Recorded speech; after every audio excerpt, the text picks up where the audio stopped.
Well, we check in here with Kevin Iole on Yahoo. Huge weekend. Yeah, we got the boxing, we got the MMA going on, but on this piece we're going to talk about the boxing. I like the lineup this weekend. I actually think it's a pretty good lineup of fights, Kevin. Oh, no doubt. I mean, I think there's two good fights going on HBO. Showtime, of course, has their fights. A little disappointing that once again, the Super Six is going up against a show on HBO. It seems like that happens every week now. Yep. Every time Showtime has a show, HBO has a show. But, thank God for DVRs, and we'll be able to catch them both. But I think all three fights are intriguing, and I'm really looking forward to it. I will be down in Ontario tomorrow, Steve. I'm driving down to Ontario on Saturday morning, and I will be covering the Arreola-Adamek fight, which I think is going to be a terrific heavyweight fight. That's funny because I was reading Doug Krikorian, who's was a big boxing guy in the past and did radio down in Southern California and writes for the Long Beach Press-Telegram. And I think it was more of an indictment on boxing overall, but he said that Goosen called him and wanted him to go to the Arreola fight, and he said, "No way, who cares?" Yeah. Well, Doug's wrong. I mean, Doug is the guy that's been around a long time. I think he got jaded by a lot of the bad boxing in the past. And, I think, part of it is ego. Doug's a general columnist. He doesn't need boxing anymore. And, so it's like he looks down on it. But you know what? It's a good, look at Tomas Adamek. I mean, this is a guy that doesn't get enough credit for being a really good fighter. But let's look at what Tomas Adamek has done. He beats Paul Briggs for a light heavyweight title in '05. It's one of the great fights of '05. Has a really a good rematch with him, not quite as good. Loses a tough decision to Chad Dawson, but then he has a terrific fight with Steve Cunningham in '08, which was one of my finalists for the Yahoo Sports Fight of the Year. He's gone up. He's fought a couple times at heavyweight. No big deal in knocking out Andrew Galata, but he's looked good in his heavyweight fights. This is an all-action fighter. It's a guy that's got some skills. I think it's it's an intriguing fight. It's an important fight in the heavyweight division. And there aren't a lot of heavyweight fights you can say that about. Yep. Absolutely, like you said, though, action fight. Arreola, a knockout's getting produced one way or the other. He doesn't have a gas tank to go, 8 to 10 rounds. So it'll be a good fight. And the other fight on the card's a good fight. And if you're watching on HBO or if you're showing up at the venue, it's going to be a good show. Yeah, I mean, I think the Angulo-Julio fight, I think it's going to be a little bit one-sided as it goes on. I am just not a big fan of Joel Julio, and I have not been. Dan Raphael at ESPN.com was in love with him 5 years ago, calls him the love child. I've never seen it. I just haven't seen in Joel Julio, where anybody really likes this guy. What he does that makes him, some great prospect, some championship prospect. Every single time he stepped up competition, he's got beaten, and he's got beaten badly. He got beaten by movers, Carlos Quintana. He's got beaten by boxers. He's got beaten by tough guys. So, basically, I think, he's a tear-down fighter. I think it'll be an exciting fight because he's going to throw. And, of course, that's how Alfredo Angulo throws.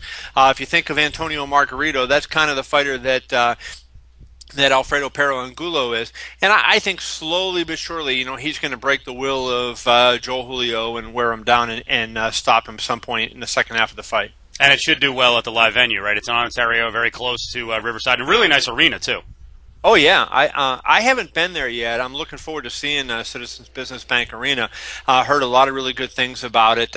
Unfortunately, I was looking forward to seeing the Olympian Sean Estrada. He got hurt. He's off the card, so I won't get a chance to see him, Steve. But the two HBO fights, terrific fights. Really looking forward to them. And so kudos to Dan Goosen for putting on a good show on HBO. I know there was a little feud going on between Gary Shaw and Dan Goosen over how this show is being promoted, but I think it's a good show for the fans. And the thing I like about the Super Six is obviously they force these matchups. Who knows if Froch and Kessler ever would have fought if they weren't part of this whole deal. And the other part I like about it is you hope for drama throughout. Just because Kessler looked terrible in his first fight against Ward, styles make matchups. Can he bounce back? Is Kessler a finished fighter, or is Froch more to his liking? I like Kessler in the fight. A lot of people like Froch. I like Kessler. He was the pre-tournament favorite. I think a pretty good, super middleweight. My take on the Andre Ward fight is that Andre Ward's the best fighter in the tournament, and he proved that against Kessler. I think Kessler took Ward a little lightly, frankly, but, Ward, I predicted him the day the tournament was announced. I picked Andre Ward to win. I stick with that pick right now. The only super middleweight that I think is clearly better than him is Lucian Lucian Bute, who, for some reason is not in. And that kind of diminishes the tournament. Frankly, when you think about it, Alan Green is in the tournament and Lucian Bute is not. So how can you say you have the best guys? But I think Kessler is, a very good, solid overall fighter. He gave Joe Calzaghe a pretty good fight, at least for about 2/3 of the fight. Calzaghe took over and swept the last few rounds. But I think he's one of those guys that can't compete. And Froch, I just don't. He knocked out Jermaine Taylor. He kind of struggled to a victory over Andre Durrell. I'm not a big believer in Carl Froch. If he beats Mikel Kessler, he'll prove me wrong, and I'll tip my cap to him. But I think the best thing about Carl Froch is his girlfriend, who's very good looking, and that's about the best thing about him. On the point on Bute, why couldn't they get him in? It was money. The fighters didn't want to go to Montreal to fight. He's huge in Montreal. He didn't want to come outside of Montreal because he draws these big crowds. He makes big money fighting there. If you're going to take him out of Montreal, you're going to have to pay him significant amount of money. And you know what? It's worked. Frankly, it's worked out better for him. Already people are saying this guy is the best 168 in the world. Showtime designed this tournament and went to great lengths to say the winner of this tournament is going to be a well-known person, a star. The ratings have been absolutely god-awful on the tournament so far.